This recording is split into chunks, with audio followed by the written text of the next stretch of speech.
Welcome to the Cleaning Up Business Podcast. My name's Chris Guilfoyle and I'm going to be your host. In every episode, we're hoping to bring you industry leaders from a wide variety of service sectors, disruptors within their industry, and day-to-day entrepreneurs with some business and life lessons for you guys to take away. Let's jump in to today's episode. We're getting right into it here, which is great. I knocked on someone's door and he said, no, I don't want a picture, but do you want a job? I think Bics, to a certain extent, have lost their way. What turns that apple bad? Let's touch on social media. Tell us a little bit about why you go along that route. There isn't anything in the cleaning industry that does what we want to do. If I didn't have a cleaner in Eastbourne, I had to be there at 8 o'clock in the morning to do it. That's what I did. So I flicked it up on the screen. I said, what, that? Yeah. And he said, yeah, that's it. I said, that's mine. Oh, I've done that. I remember thinking at one point, I really don't want to do this anymore. And I think it's probably as close as I've ever got to having any sort of breakdown.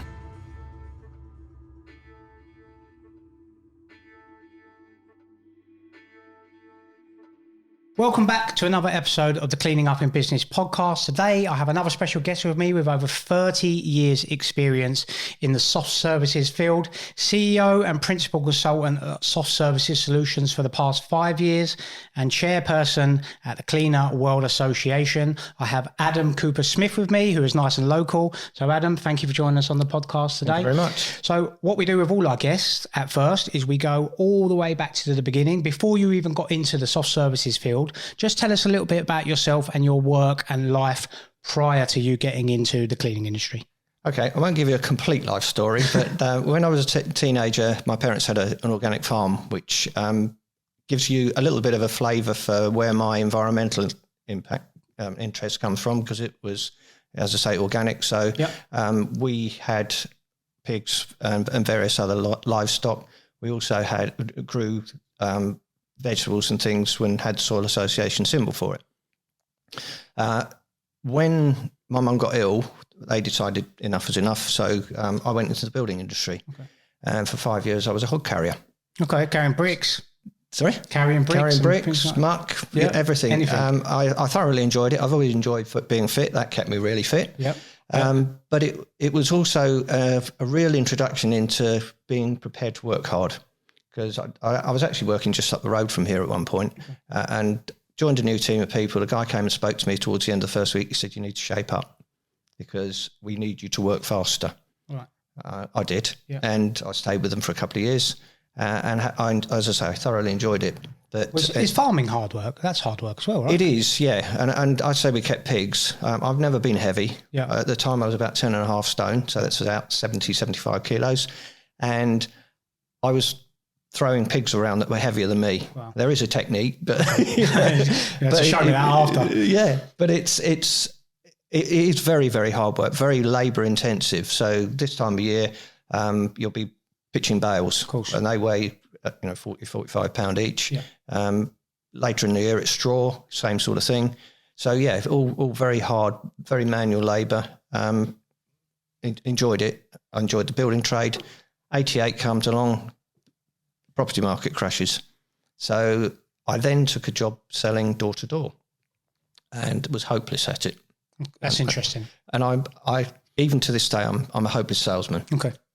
That's good. Good to acknowledge that. Acknowledge your faults. That's right. I can support things, but I'm not an out-and-out salesman. Tell us a little bit about that door-to-door piece, because we've had a few people on the podcast that have done door-to-door sales, right. And my understanding is it is one of the best things for character building in terms of, understanding rejection and dealing with people. It is. And I hated it. I did it because I needed to earn a living. I was selling aerial photographs. So basically a company that I don't think they even exist now, called Airpic, used to go around with an aeroplane, take pictures of various different neighbourhoods, and then they'd send people like me out knocking on doors saying, do you want to buy a photograph? Yeah. And it was all the things you can't do now.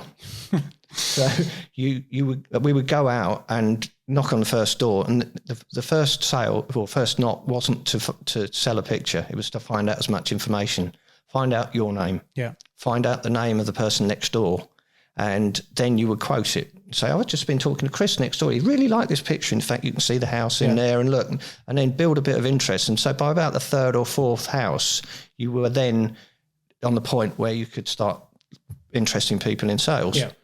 And I was, again, as I say, I wasn't very good at it. And we got into debt. My best day was when I sold 4 or 5 photographs in one afternoon, and that was the only good day I had. Was that an average, or was that no? My average was less than one a day. Oh God! And it's some of the areas, that particular one was in a place just outside Whitstable, and it was an idyllic picture. So it was looking down onto these group of houses that are almost in a clearing in the woods. So it looked really nice, and it was a nice picture to have. Cut through to when you're knocking on association housing dooring in and around places like Sittingbourne, Faversham, places like that. You get some quite blue language when you knock on people's doors. Yeah, it must be a difficult sell, like selling a row of terrace houses, a picture or whatever it may be. It is, and it's interesting because one of the doors I knocked on towards the end of what I was doing, I knocked on someone's door and he said, "No, I don't want a picture, but do you want a job?" Yeah. Oh wow. And that takes us into the cleaning industry because he was the area salesman for a company called Contico and Dijon Marketing, who were... Dijon Marketing used to make a range of vacuum cleaners, and they were based in Herne Bay, where we were living at the time. Contico they produced a lot of cleaning equipment and materials. They still do, don't they? Not Contico now. No, I think it's... I recognise the name, that's why I asked. Yeah. Their range of equipment is now sold through Robert Scott. So Robert Scott bought out that side of Contico. Okay. The machinery, that's gone. So then I got into the cleaning industry, and it was purely by chance. And I was running contracts, small contracts for a company called Index Catalogue Shops, a bit like Argos, so they're part of the Littlewoods group. And we also had a supply company called Total Supplies Limited, based in Herne Bay. They're still going, but they've moved over to Thanet, so they're a much bigger organisation now. And then one thing and another led to another, and I wanted to make a change to more management rather than supplies. And I moved in and worked for OCS. We were talking about it beforehand. Yeah, we've both had periods very well. Actually, they've just done a merger, haven't they? Yeah. So one of the biggest FM companies in the world now. I would imagine. Think so. Yeah. With Atlas Service, haven't they? That's it. Yeah. So when you got an interesting, and this is one of the ideal things. People get into the industry so many different ways. So obviously, I'd done it sort of as a summer job. My dad was in the industry. You'd done it by knocking on doors and someone seeing something in you and offering you a job. When you first went into the industry, was you doing hands-on work, i.e., scrubbing floors, cleaning carpets? I did a bit of everything. Yeah. So Total Supplies was the umbrella company, if you like. And we sold cleaning equipment. I had to learn how it worked. And at one point, Dennis, the guy that offered me the job, he said, "You know more about the stuff I sell than I do." But people would come in and ask questions. And that's where my fascination with cleaning equipment and technologies was really born, because I enjoy all that side of things. Yeah. And when I was working there, I was selling that, but I had 16 stores around South East, didn't have a cleaner. I had to go and do the cleaning. Do them all yourself. So I was on the tools. A lot of those stores were brand new stores. So when we opened them up, we were doing the builder's clean beforehand. Okay. And so we were scrubbing the floors, polishing them, cleaning everything, carpets and all sorts of things. Yeah. So I think the worst one we had was barking. We went there to do the builder's clean. And when we went to the warehouse, we looked on top of the shelving and all the builder's rubble was still on the top of the shelving. So that was at about 10 o'clock one morning. Yeah. Store was due to open at 9 o'clock the following morning. I didn't get any sleep that night. Yeah. Ironically, the builders are still the same now. We sort of dip our toe in post-construction cleaning, and they still get bits and pieces like that now, where they just want to get it across the line and quickly chuck it anywhere and go, "Oh, don't worry about the cleaner. We'll deal with that." So tell us a little bit about your journey into the more managerial side of cleaning. From that, I'd been looking around for a little while, and I had a bit of a falling out. They took in a partner, and I had a bit of a falling out with him. So I thought, right, now's the time to make the break. And I went and worked for a company that was then called AIM Hygiene. They're AIM Commercial Cleaning now. Yeah, still going as well, aren't they? They are, yep. And I was an area manager for them, looking after, I had 93 sites around Kent and Sussex, Lloyds Bank, Seaboard shops, if you remember them. No. They were the electricity board shops, yeah. And a few banks and things like that, building societies, that sort of thing. Yeah. Again, lots and lots of lots and lots of sites, and I didn't have a cleaner. If I didn't have a cleaner in Eastbourne, I had to be there at 8 o'clock in the morning to do it. And that's what I did. So this is before the days of mobile phones. So, if I needed to be contacted, I had a pager, and then I had a pocket full of change, putting it in the old phone box. Yeah. So, and they actually introduced mobile phones towards the latter end of my stay with them. Yeah. And they reckon it saved their administration 30%, literally overnight. Yeah. Yeah. So how do you mentioned there, and you mentioned several times about managing clusters of contracts. And we were talking off camera before we started about, I used to manage what OCS used to call nominal business, and they were sort of smaller contracts, with free cleaners, and the service managers would have lots of volume. Is there a difference between how you would deal with an account like that today versus how you dealt with it back then, i.e. having lots of smaller accounts with potentially a lot more staff to deal with, that different needs, because every account needs a different? What would be your approach to managing larger contracts like that, where there's multi-sites? It wouldn't be so very different. So move on a little bit, and I worked for Lancaster Office Cleaning, and I was an operations manager for them. So I was looking after a team of 11 service managers. Yep. And I was on the ground. So if they needed support, I was out there. And my policy has always been, you need to be out there seeing your clients, you need to be out there seeing your staff. If they needed help, they needed me out there. I couldn't be on the end of a phone shouting at them, telling them what to do. Yeah. I needed to be demonstrating what I wanted them to do. I think that's, just to jump in there, I think that's such an integral point of what most cleaning companies, especially the bigger guys, miss. We're jumping forward a little bit, but that's fine. We'll revert back. Like you say, you've got to be on the ground, working with your team, staff, customers. And if you're lacking that, the team just end up with what I call tunnel vision, lack of motivation, and all that good stuff. Yeah, and it's great. It's great to hear someone else share that sentiment. I was working for a big organisation 3 years ago in Manchester and Liverpool. They had a big contract, and I wanted to go out and find some information from some of the staff, and one of them was having a bit of a challenge in a site where there were only about 3 people there, and I went out to spoke to these people, and was just chatting away to them, and said, we've never seen our manager in 3 years. We've never seen our manager. Yeah. And I just said, well, and I knew their staff better than they did. Yeah. Just because I was prepared to get up. I was in Liverpool, Crown Court, 7 o'clock in the morning to meet the cleaning staff, because I needed to find out what they did, so that I could then make recommendations for potential changes of the contract, equipment that they could use, that sort of thing. Yeah. And I just find it incredible that people aren't prepared to go out at that time of day. It's not a 9 to 5 job in our industry. No, you've said that many times.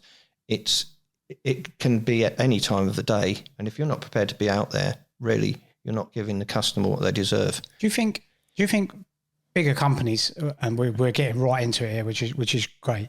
Do you think the bigger companies struggle to do that? Because if I think of my own journey, as we grow increasingly bigger, I think it becomes, because you're trying to deal with so much, you potentially lose. And when we've had to take a couple of steps back every now and then as our business and say, look, let's not fall into that trap and lose that focus. Do you think that's inevitable with the bigger companies, or do you find it's just a case of it depends who the individual is in that management role within the company? I think to a certain extent it's about the individual as managers, or the individuals plural as managers, because they're so focused on the position and becoming a manager, senior manager, director. they don't spend enough time learning how to do what they've got to do. Yeah. I spent the best part of 10 years learning that, and you've probably been around when you've seen people getting cross with their staff and things like that. We learn as you go on that the best way to talk to people is to encourage them to lead them. And if you've got a problem with them, you talk to them with a calm voice. You don't shout at them. Yeah. Not easy to do when someone's in your face shouting at you. No, of course. Yeah. And dealing with staff is one of the more difficult things because you've got so many different diverse backgrounds and different people. So you've gone into these multi-site managements. Did you then progress into sort of bigger, like account directors roles and bigger one-off singular contracts? I've not been account director, but yeah, I managed in late 90s. I was managing Canary Wharf Tower when it was there. That was the only tower in the estate. Things have sprung up since then. Of course, there's plenty now. And then I've managed other and supported other contracts. Yeah. I'm happiest actually supporting operations. I've never really had any ambition to be a director. Yeah. Because I felt that I could contribute more by actually managing the contracts better myself. Yeah.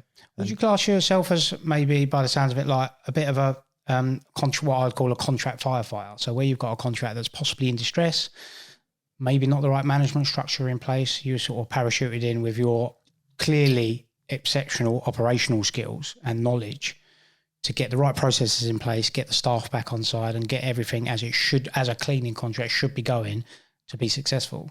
Yeah, thank you for the compliment. You're welcome. Yes, and actually what I do now is a continuation of what I did before. So I suppose an example of that was one late January day, I got a phone call from my director to say, I need you in West Berkshire on Monday. I need you to recover a contract that we've mobilised 3 months ago and we're about to lose. And that's exactly what I did. New contract manager started the same day I met him on that day. And then from there, for the next 3 months, I pulled the contract back round and handed it back over to the contract manager. And I continue to do that sort of thing.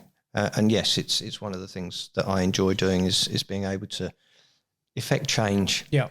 But I want to know the people out on the ground when I do it. And that's an integral part of it. Like, culture of a contract business, a bit of a cliche, but I do think it's super valuable. So from someone that's got so much experience on working on such a diverse range of contracts, for our audience, what are the common issues that you come up with that effectively turn a new contract where they're promised the world, during the sales process, and we discussed that before we started, what turns that apple bad on a contract from an operational perspective?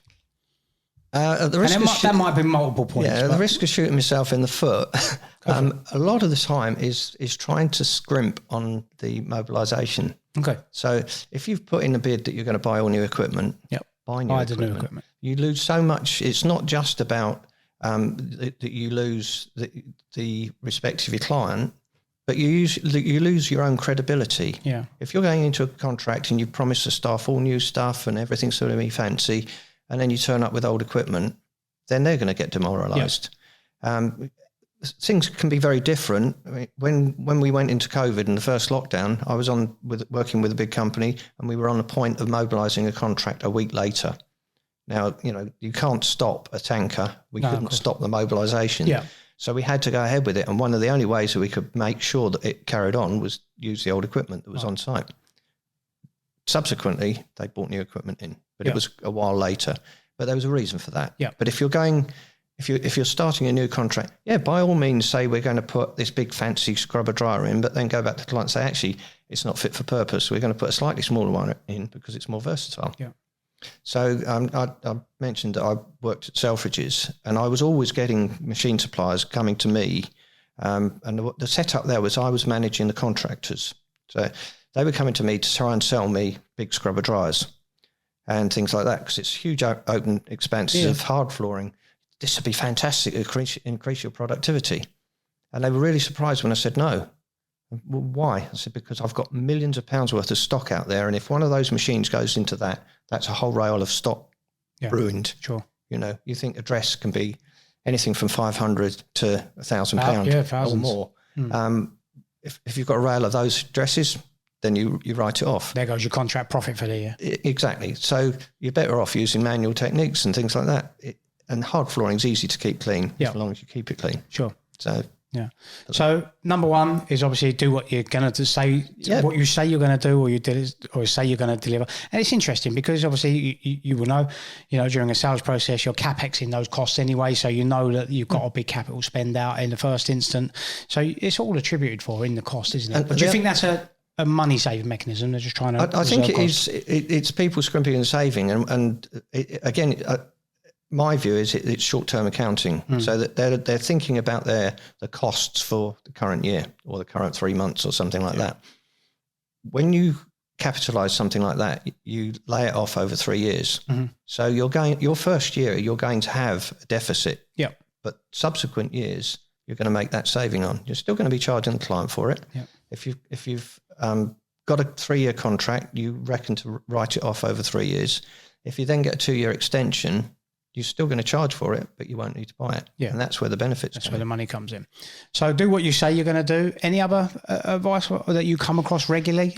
What about staff morale? How do you keep that and make sure that's up? It's a difficult one, and that's where we come back to being on site. So, it doesn't matter who it is, go out and see people. If you're getting people to support with a big Chairperson transfer, I mentioned the contract that I was working on, that we mobilised, we transferred 1,200 people into a company. That is a big Chairperson consultation. So even with the fact that we couldn't get out there for the last week, prior to that, we were all out there visiting the staff, physically signing them up ourselves. Yeah.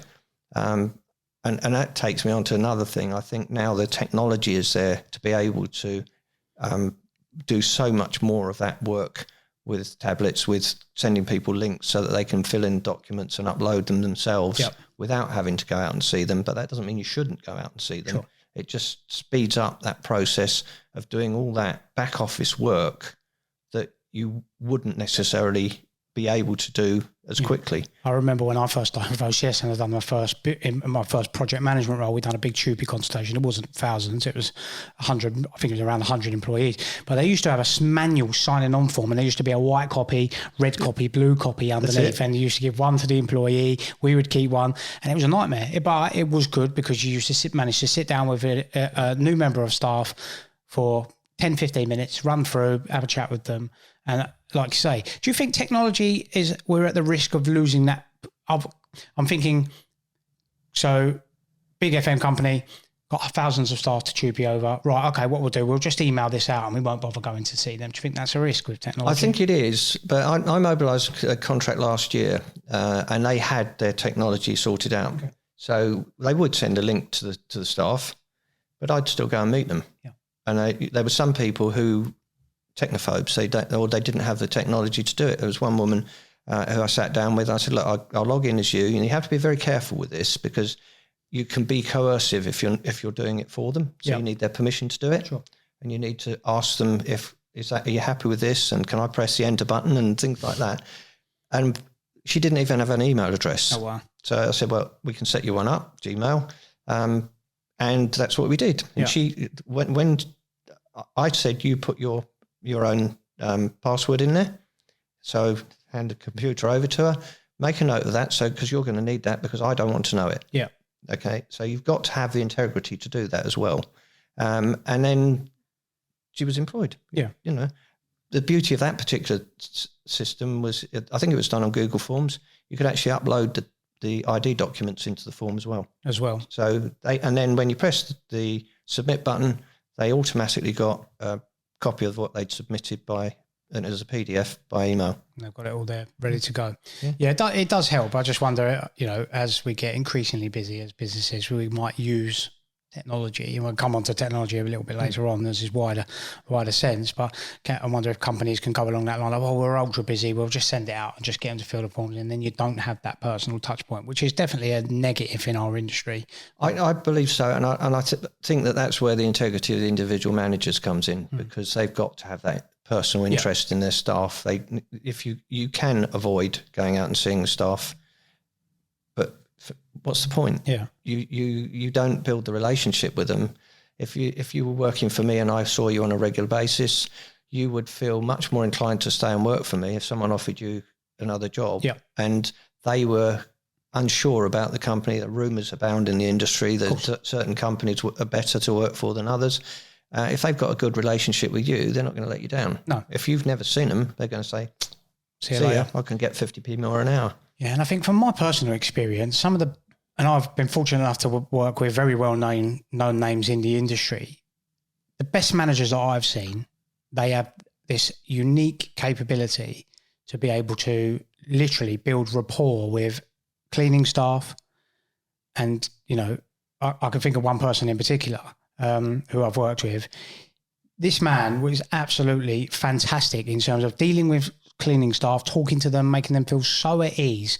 But I've seen him on presentations for multi-million pound contracts, and they literally knock it out of the park. And I think that's such a unique and ever-growing missing skill set in the industry, the ability to, and maybe the desire to want to go out. I mean, at the end of the day, I'm the same belief as you, because I've been brought up by a dad who's nearly 70, he's been in the industry and he's a little bit more of an old school operator. And he's like, look, you need to be out seeing your staff. It's not a 9-to-5 job, like you said earlier.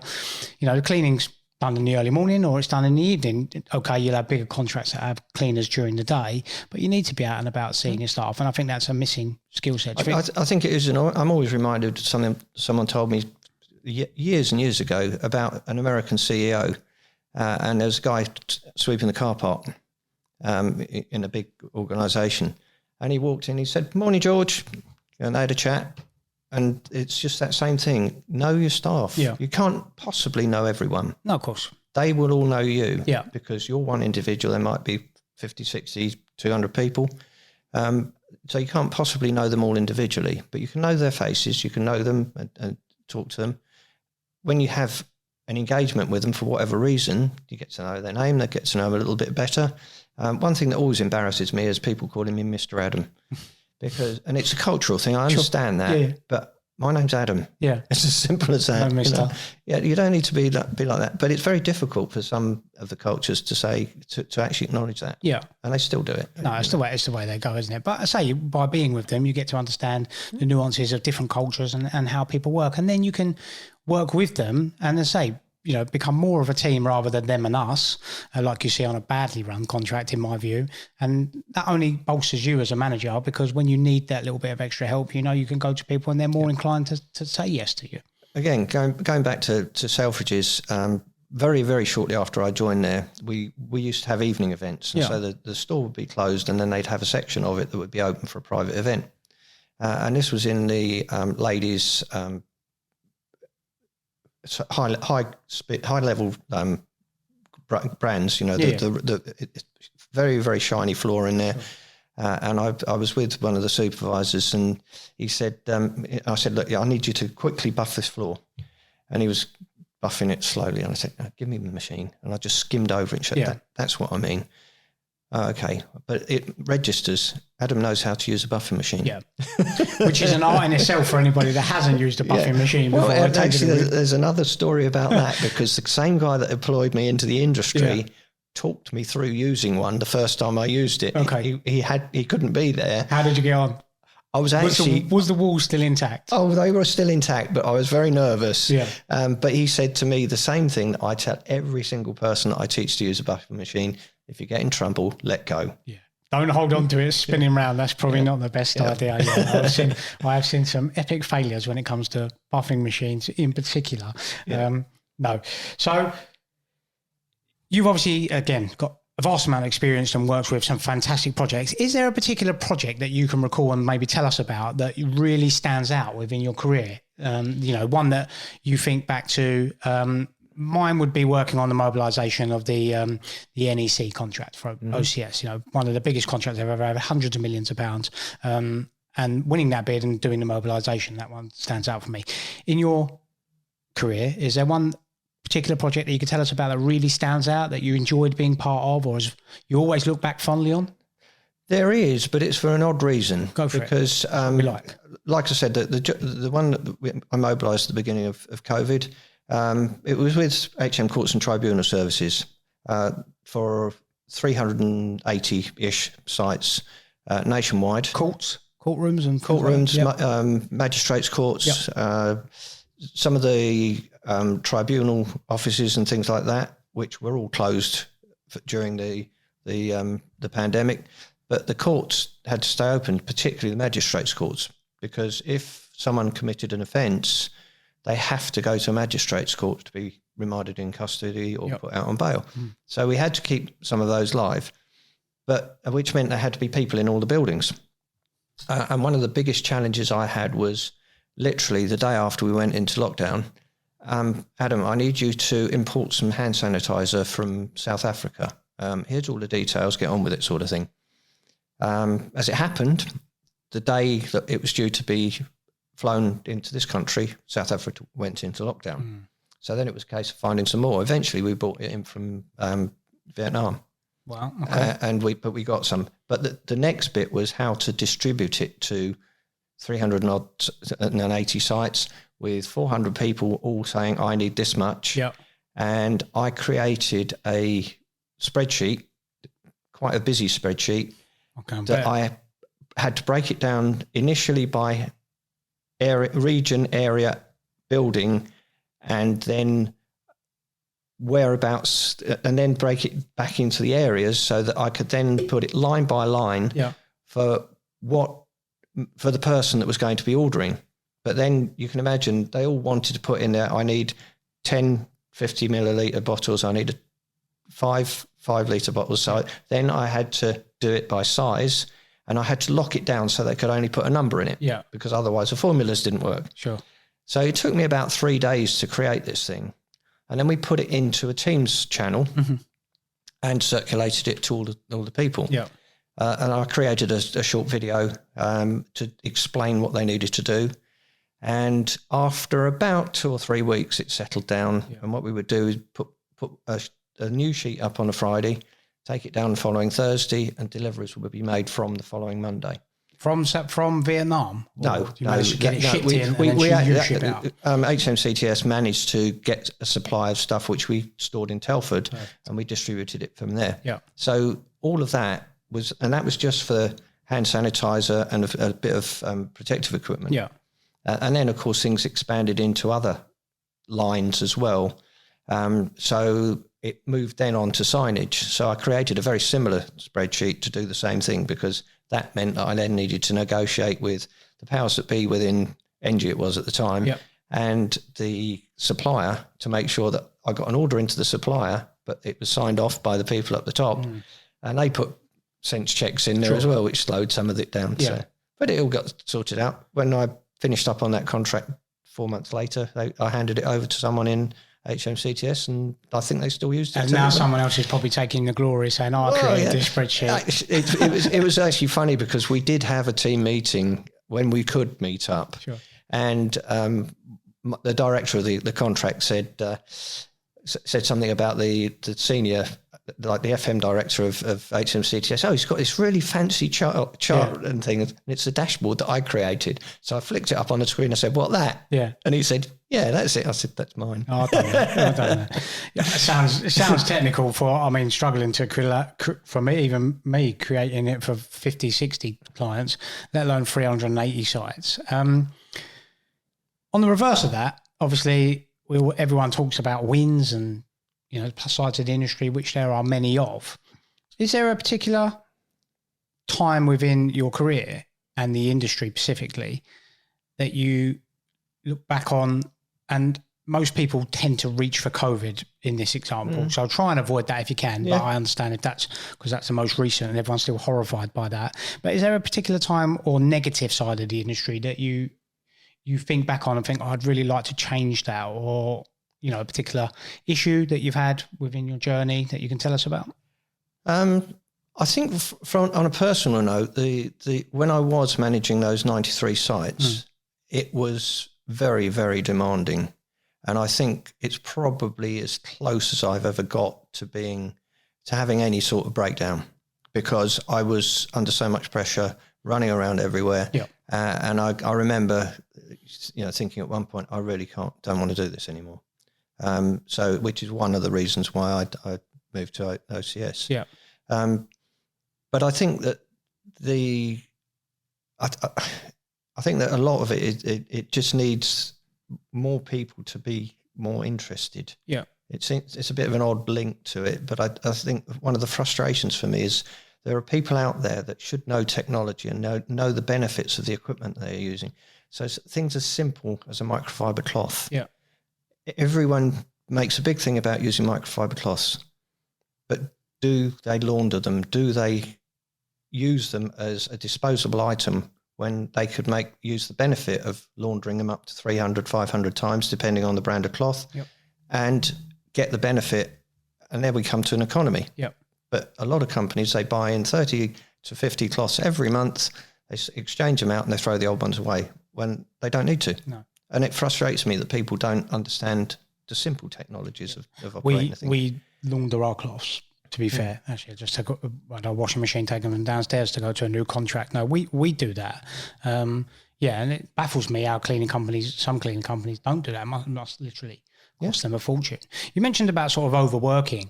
And I remember back into my early days within the industry, and I think I got caught up in this. It was a little bit of, how can I put this? Little bit of a dick measuring competition in terms of, well, who can work the latest? Well, I've done these hours. I've been out since this. And did you fall into that trap? Was you just work when you say it was too much? Is it just simply because you like being on the ground with your teams? You're out in the morning, then you're doing all them bits and pieces you need to do, paperwork, etc. in the day, and then you're back out in the evening. And before you know it, it's quite easy to fall in the trap of doing 12, 14-hour days every day. I don't think I got into a competition. No, I get you. Because there weren't. It wasn't that big an organisation, but it was the ethos of the company. The MD, who's now retired, but he was out on the ground so the expectation was that we all would be. Yeah, and it was just the volume. Yeah, I've not come across anyone with as many sites as spread as they were. So I was travelling down to Brighton and everything up to the M25 and round to Dartford, and then east of that was mine. Yeah. In fact, it started to creep into London, so I had places in Dartford and Bromley and places like that. So it was just the volume that was so hard, and the expectation that you'd be able to manage it all. Yeah. So it's impossible, isn't it? If people ask me what I think is an optimum number for a service manager to have, or an area manager, I'd say 30 to 35 contracts. Okay, that's useful. Not double that. Yeah. I've seen and experienced service managers that have got 100 plus. Yeah. And like you say, you've got two options that happen there. One, either you run the manager into the ground, which then they become despondent and leave, or they have a breakdown, worst case, which is what no one wants. The second one is they're a little bit blasé with their staff because they can't get around there, and effectively they don't manage the contracts anyway because they know there's too much volume, so they think, why should I bother? And you don't want either of those, do you? How did you get back from that? How did you recover? Did you just go, look, I'm going to move on to something else? I did eventually, but it was really just a case of trying to manage my time a little bit better. And I would, as you said, I would go out first thing in the morning. If I was going somewhere like Brighton, then I'd work my way back around the coast. And I made it a policy to visit all of my clients once a month. Yeah. So I would visit up till about lunchtime, and I'd go home and be back out in the evening to see the staff. Yeah. There was one guy that I never got to meet in that time, but we spoke regularly, and he helped me out in a local contract a couple of times. And that was just simply that we could never match up timings because he worked some odd hours. And I didn't really want to be in right at 10 o'clock at night. No one wants to be even out at 10 o'clock unless you're in the pub, of course. So you obviously work, and it sounds like you've worked in a diverse range of contracts in terms of, the sector and things like that. How do you refine your approach dependent on the sector? Or do you find that the staple that you've built your career on, obviously, that good man management, dealing with staff, actually being present, doing what you say you're going to do, do you think that's applicable no matter what the industry is, no matter what the service sector? As long as you've got them good fundamentals in place, you'll do well. I think so, yeah. I think we've all got a nucleus of how we work, and that's mine. But then you go from that to bringing in the unexpected and things like that. The example is that distribution for Engie. Yeah. No one expected that to happen. No, of course. So you, there's always the unforeseen. But I think that the important thing is for to have that nucleus that you can work from. And I use the same principle virtually wherever I go. Where I'm working at the moment, which I'll say no more about than that, but I know most of the staff because I've been there. I talk to them. I walk around the site. I speak to them. If I want to find something out, I do phone people up to ask them if it's just a single question. But one of the things that we all do if we're stuck in an office is spend too much time in front of a computer. Yep. And we need to get up and wander around. So I take the opportunity to go and talk to someone. Yeah. And it builds that relationship, and I can talk to the staff and find out what their frustrations are. Mm-hmm. Oh, I've got this fantastic idea. We're going to do this. And they say, but it won't work. Yeah. Well, why won't it work? All right, okay, let's rethink it, and we'll have another version of it, and then see how that works. Yeah. I think 9 times out of 10 as well, the staff on the ground, they're probably the most best suited in terms of, operational nous of what can and couldn't be implemented. I mean, don't get me wrong, people are averse to change. People don't like change. So sometimes there's solutions that do work, and they just need a little bit of nudging along. But like you say, building those relationships with staff on the ground, maybe you get some of your good ideas from those people. Yeah, I think you're right. There are people who are quite stuck in their ways, but then that's the case of taking them along the journey, demonstrates them how what you're suggesting is going to be beneficial to them. So example of that might be backpack vacuums, battery powered ones. Can't use one of them, it makes my back ache. Okay, so where I'm working now, there's a supervisor who's quite short and very slight, and she was asking about how to use backpack. I said, well, you're going to get lots of excuses. She said, yeah, but I want to know. Okay, so I taught her how to use a backpack vacuum, and as I say, she's very slight, put it on, did it up tight, and she said, oh, this is quite comfortable. Yeah. So I said, I'm going to use you now because you're an example to all the people that say they can't do it because it's going to make their back ache. Especially those big, tall, burly men, and they've got a small woman going around with a backpack vacuum. You've got no excuse now, have you? Exactly. No, that makes perfect sense. We've mentioned on a few occasions, and I know you're a big advocate for technology in the industry. Elaborate on that a little bit. Where do you find that as an industry we fall down or there's a lack of technology, and how can we utilise that better, especially in an operational capacity, within the business? Give me some ideas around that. Right. I think that there's a serious lack of real innovative technology. Would totally agree. And I don't want to upset manufacturers. No, let's upset them. It makes it interesting viewing. Let's do it. I think they need to up their game. Agree. Totally. So one of the big things that a lot of people are talking about is robotised cleaning machinery. Okay. And now we're talking. And what I saw when I went to the cleaning show was a lot of existing machinery that had been tweaked to put robots on. Yep. There were very few machines that had been built from the ground upwards to be a robot cleaning machine. Yeah. And there are machines out there. We've got one on trial at the moment, and it's a fantastic bit of kit. But there's a payback on that. And one of the things that we're all struggling with is staffing, getting enough people in. For whatever reason, we won't get into that, but my approach is not that you put in a robot machine to get rid of staff.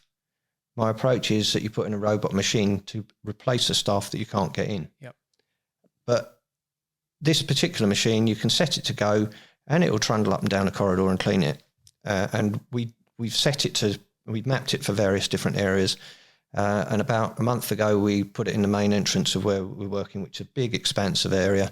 And I came in on the Monday morning and the floor was shining, and it had only been run over by this machine with water and a red pad. Yeah. And that's where the benefits come with that sort of technology. Some of it is things like wall cleaning mops. So I always mention VCAN because it's the one that comes to mind, but most other manufacturers make a similar sort of thing. It's a wall mop that has an extendable pole, so you can then clean from the ground to the ceiling without having to use access equipment. Yeah. you can extend that to all sorts of other brands of equipment that go up even higher. When I was working, the first project that I did as a consultant, I was working with OCS, and they were mobilising the Met Office down in Exeter.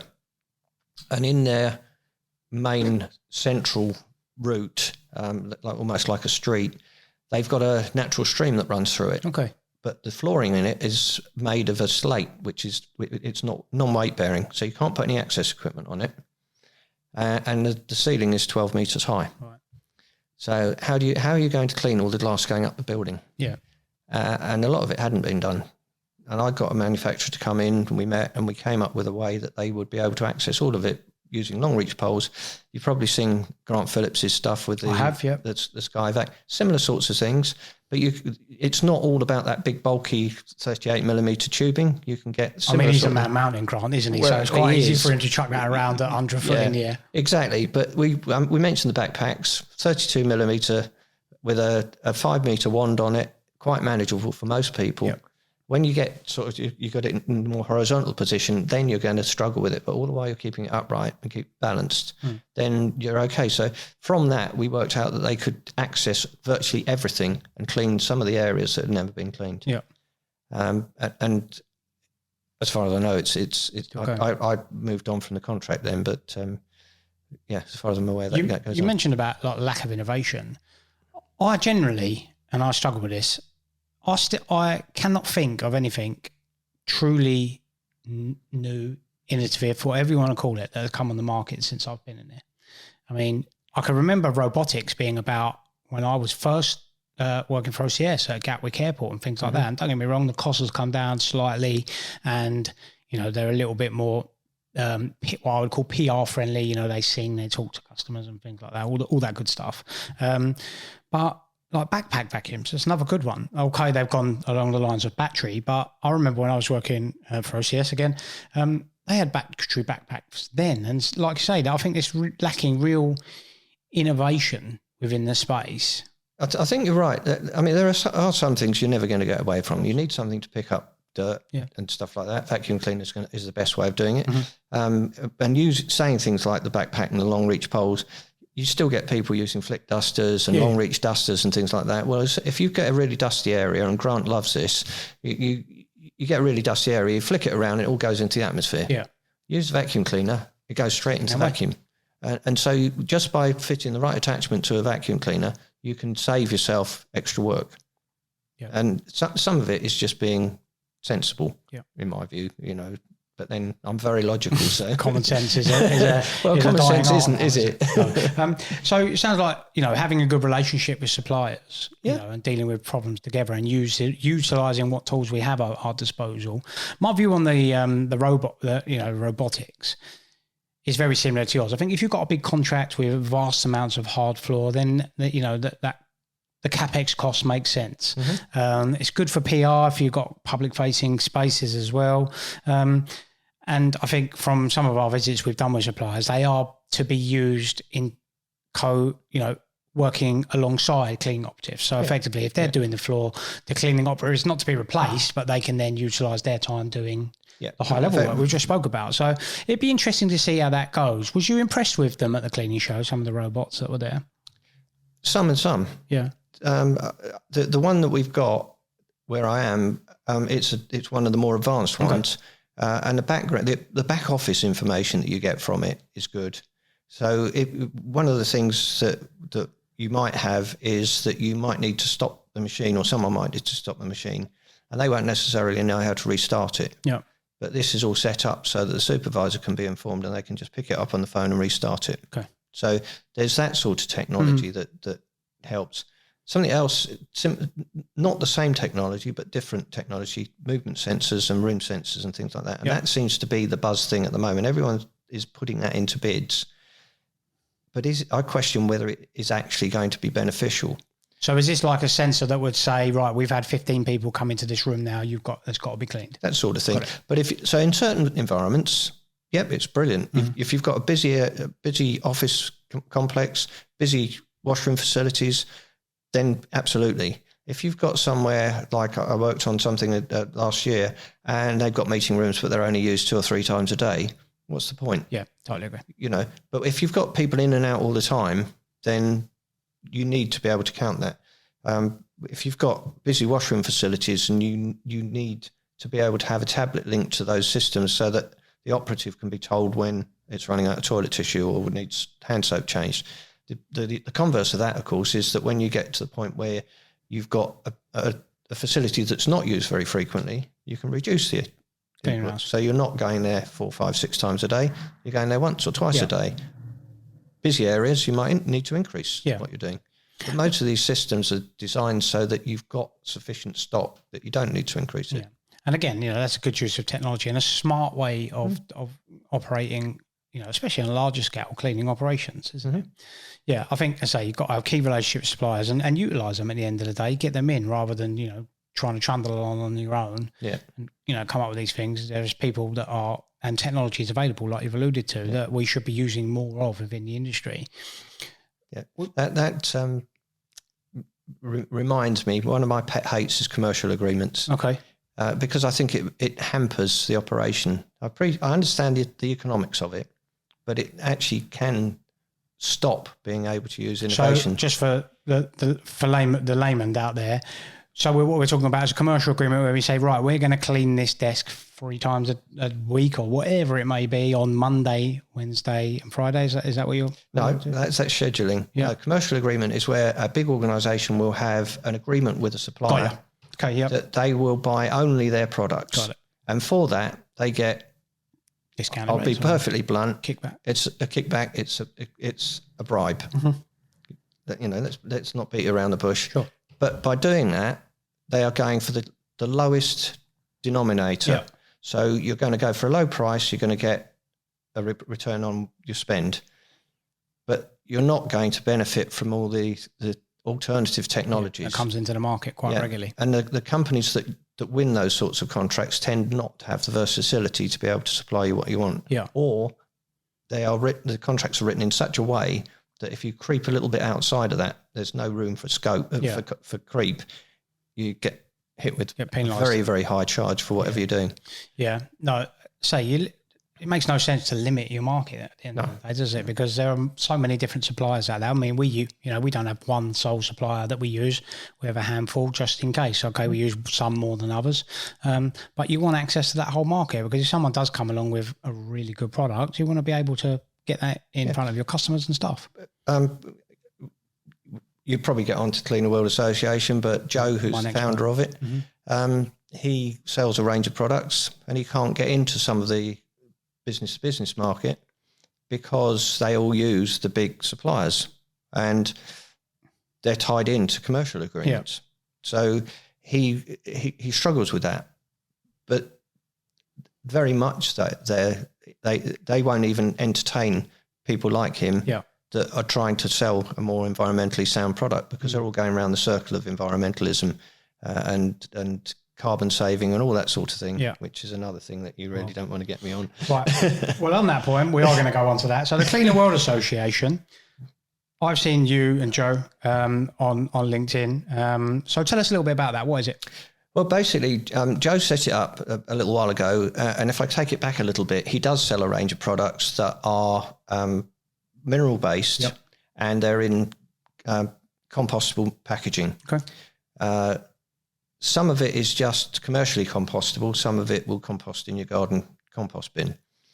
But the beauty of that, and this is where people get confused, it's compostable, not biodegradable. All right. Do you know the difference? I don't actually know. Okay. We're going to learn something.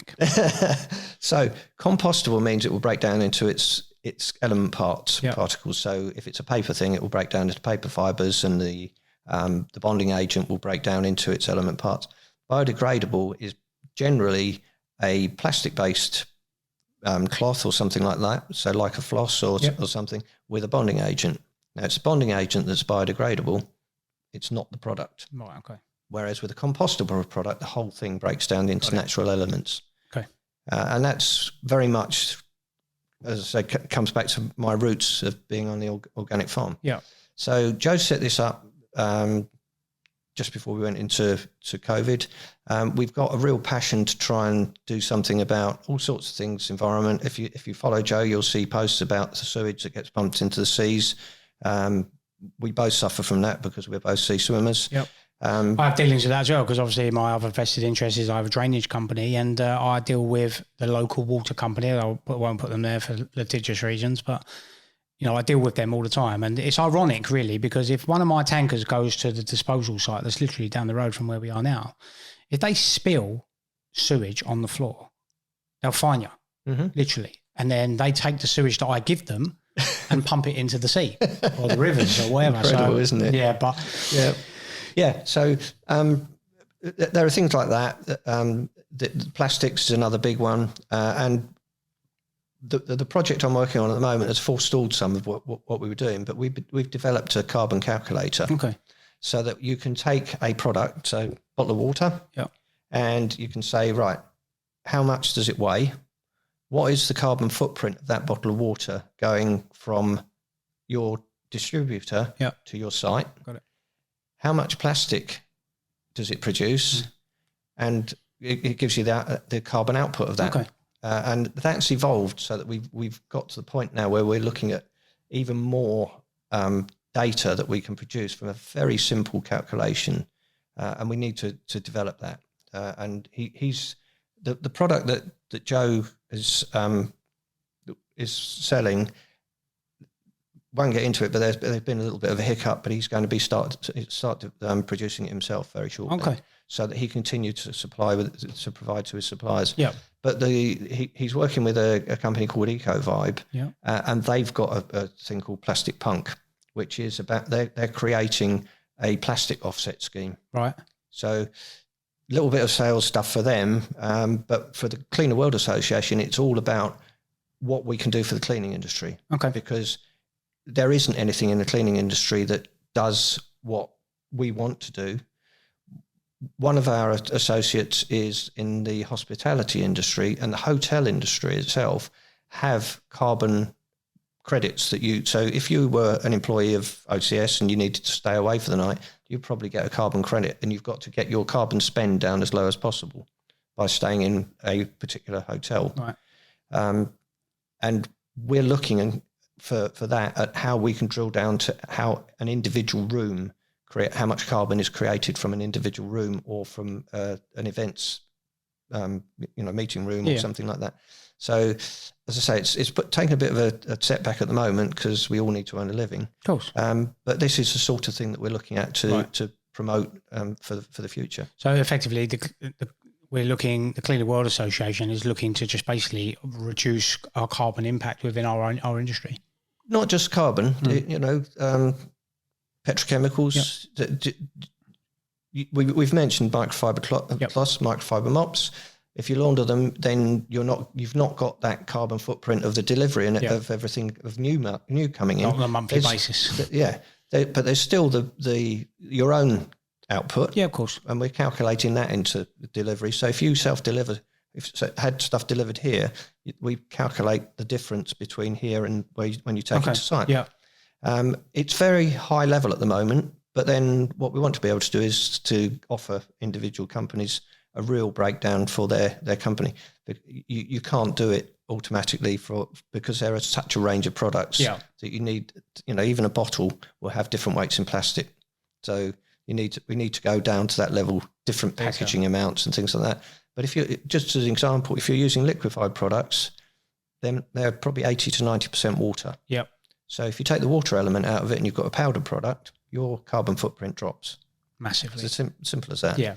So it's all of those things, and the next phase would be things like the carbon output of paper products, what the most beneficial paper products are. There are some bamboo-based products, but they can potentially cause problems with drainage. You probably come across that. Yeah, occasionally. But then tissue paper should actually dissolve in water. Yeah. And that's just the length of the fibres that cause that problem. Yeah. So what we'll do, we'll put a link down in the description to the Cleaner World Association so that our audience can go and check that out. That's for sure. Let's touch on social media. Okay. Interestingly enough, and everyone knows this is a subject I'm pretty passionate around because everyone sees my face on social media all the time. Interestingly enough, Adam, I'm going to take my hat off to him now because Adam does very, very well with his social media output in my eyes, updating us on yourself personally, which builds up, connections with the audience and you and a little bit about you, but, spreading the word about the industry a little bit more. What made you get into that? Tell me a little bit why you went down that route, because it is unusual in our industry. So congratulations for doing that. And tell us a little bit about why you go along that route. Well, when I left Selfridges, I had a spell being self-employed. Again, couldn't sell myself, wasn't very good at it. And I did a lot of localized networking. And I met a guy called Simon Jordan, who sadly passed away last year. But he always said that what we've got as smaller entrepreneurs is the ability to be able to give people a bit of a backstory about ourselves and tell people are interested in a story. Yep. So when I'm writing, I would try and write a story. If I'm doing a bid, it will be to try and think about the reader so that they're more engaged than just the technical stuff that everyone rolls out. Yeah, copy and paste. And the same thing applies with that. It's really to give people an interest. And I've been very quiet recently because I need to be. But the only opportunity I've got is to put stuff up like that I do. So swimming, running, cycling. I did triathlon last year. First one I'd done. I was disappointed with everything. So I'm doing the same one again this year in a few weeks' time. And I've done some training. So one of the things I've majored on is the journey that I've done through that. Yep. So I've swum for 50 years. Wrong. So I went and took lessons. And the difference in my technique and style has improved my pace, my effort, or reduced my effort, made me a far more fluent swimmer. I'm still not brilliant, but I'm better than I was. Same with cycling. I had a problem with the bike. I've done a bit of work on that. I've fitted what they call clipless pedals. They're not. But I see your post about that the other day. Did you have a fall the first time? I've had several falls. I remember just jumping about because I, like yourself, I'm a keen fitness enthusiast, not so much now because of time-wise, but I remember once I was in Chatham, which is a town local to us. First time out on clipless pedals, was on a really busy roundabout. I had to stop, couldn't unclear, and literally fell in the middle sideways, of literally, you're attached to the bike, you can't get off, and literally fell in the, how someone didn't run me over, I don't know. So I'm aware of the dangers that can be presented. Well, I've decided until I'm a lot more comfortable with it, I'm not going to take the journeys that I was doing on it because they are South London and you can imagine what the traffic's like. Sure. But yeah, so I've fitted them. I've put some aero bars on it. And it's only a road bike. It's not a fancy one or anything like that. I bought it off a friend who bought it from Halfords. Yep. So it's not a particularly fancy one, reasonably heavy frame. But the difference the aero bars make is phenomenal. Yeah. Going into a headwind, you get down on the bars and I can overtake people because their body is the sail area. So, if you think the most unaerodynamic thing on a bike is the person riding it. So, you mentioned about your fitness journey there and you document that on your social stuff as well. How important is your fitness journey to you? And because I think there's some great correlation between sports, fitness and business. Effectively you get out what you put in. It's good for discipline and things like that. And you still do lots of fitness, which is fantastic to see. How important is that in your business career and your life in general? I think there are several things with that. So I've done sports since I was at school. So I played rugby, raced motorbikes and all of those sorts of things. I think the most important thing it teaches you to do is learn to lose. But then for whatever sport you do, so I mentioned I raced motorbikes. When I first started doing it, I was working for someone and he said, "What do you want to do with your life?" And I said, "I want to be British grass track champion." He said, "You'll never do that. You haven't got the commitment." 5 years later, I was British Clubman's grass track champion. So it took a lot of effort. Yeah, it took commitment. We did quite well in the southeast. They break the areas down by centres, they call it. So southeast and centre, we did quite well. We were doing quite a lot of winning. But when we went out of centre, we didn't. So what we had to do was go and race out of centre to learn how to beat the other people. Sure. And that's what we did. Yep. And then so it's with every sport, it never stops. So you've always got to maintain your fitness, your technique, whatever it is you're doing. So you've always got to work at it, and it's the same plan if you're doing a sport or if you're working in business. I mentioned I was disappointed with the triathlon, so I evaluated what I needed to do to put it right. What was you disappointed about? The times? I was disappointed about the swim. Yeah, it took a lot longer than I thought it would. Mm-hmm. The bike, I just had problems with the bike. Literally, I got into transition and the back tyre was flat. So, and the guy that I bought the bike off had another bike there, and we swapped bikes, but it added to my time. Sure, yeah. And then the run, I was carrying an injury. Okay. So I was 3 minutes slower than I would normally be on the run. So this year, I'm hopeful that by the time I get there, I won't have any of those things, and I can just improve in time. Yeah. What do you think the biggest crossover between sport and business is? Do you think it's just that consistency and that hard work that we come back to several times during our chat? I think it's the commitment. So you evaluate a situation, something goes wrong, you look at what you've done, what can be done to improve it, and then you go again. Yeah. Never give up. Unless it's a complete waste of time. And sometimes you need someone to tell you that. But if you can improve what you're doing, then keep going. I'm a bit like a terrier with a bone. Yeah. I will never give up until someone says stop. Yeah, that's a fantastic piece of advice. Jumping back to the cleaning industry, and we spoke about this before, and we're going to close up soon. What can the industry do to be better? Because I think we're a little bit of a closed shop. I mentioned this off camera. What do you think the industry as a collective, what do we need to do to be better and get our name out there more, demonstrate our value more than we do currently? I think we've already touched on it. So more of us need to do what we do.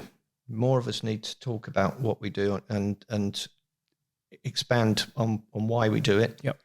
There are some sensitivities around it. We all know that, contractually, you've got places you go to that you can't put on camera. I have, yeah. Yeah, and I've worked in places where they say don't want anything on social media. But there's a lot of things that we can contribute to it just to raise interest. The technology, as I say, it fascinates me, but I can't see why it doesn't fascinate other people as well. And possibly that's because of the way it's sold, because the salespeople will sell you on the technical benefits to you. Yeah, they won't necessarily understand that someone else might be interested in it, or it might be just the result. This is a machine. Look at it; it's wonderful, isn't it? Will you buy it? Yeah. When I say, oh, hang on a minute, there's another machine that will do just as good a job, and it's more versatile. Yeah. So then I think that's where people need to be a bit better educated. They need to. It's not about an academic career. That said, I'm a chartered environmental cleaner. So the Worshipful Company of Environmental Cleaners has a program where you can become a chartered environmental cleaner. I found it quite hard, if I'm honest, because I'm not an academic. Yeah. That doesn't mean I don't know anything. It just means that I don't study that. I study what I need to know. Well, some people learn better by doing, right? Application. Yeah. Sure. And certainly that was my journey, but I'm proud to be a chartered environmental cleaner because it gives me that credibility that I wouldn't have got if I didn't have the qualification. But I think that's a good start. I think BICs, to a certain extent, have lost their way. I would agree. Because they are very much about the training programs rather than the training benefit. Yeah. And when I joined BICs, it was very much about the benefits and learning how to do the tasks so that you could then develop that. So if we take a simple thing like mopping a floor, the technology since I took my COPs, was very much dolly mops and Kentucky mops. Yep. Now we've got flat mopping systems, we've got bucketless mopping systems, we've got microfiber systems, and there's a whole plethora of different ways of doing things that can lead into improving productivities and the benefits of the user. And because people don't know that, they all fall back to the old technologies and the mop and bucket. Yep.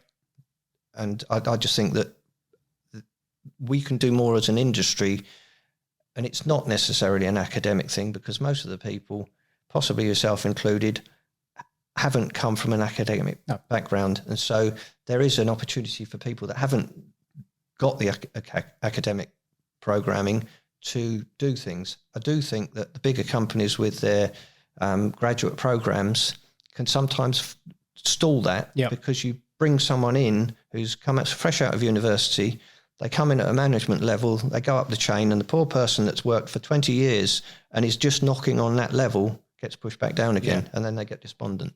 So I think that development, right from the floor cleaning operative up, one of the people I'm working with at the moment started as a cleaning operative. She's now the account manager. Yeah, that's how I started, and I think that's the best way, to be honest, because I think it's an industry where you need to have that operational nous. I mean, we spoke about, again, off camera, the disparity between sales who don't necessarily have any operational experience selling a contract that they don't really know what it takes to deliver. So you need to have that too.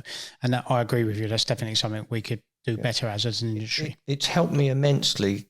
When I was working with Carillion, I worked on a project for a bid for a Hestia project, which was the retail sales and leisure for military bases. Huge operations, multi-million pounds set up, I think possibly £1 billion set up. We were successful, winning 3 regions. But the real thing for me is that I really had to get a grip on productivity. And this is where all the sales people work, is on the productivity. They try and increase the productivity to bring the staffing levels down, when actually you need the technology to back that up. So if you're working on, let's say, for example, 350 square meters an hour, and you increase that to 400, what are you going to do? What technology are you going to implement that's going to mean that you don't need to reduce your staffing levels? Because you still need people to operate it. And you're still going to have to pay those.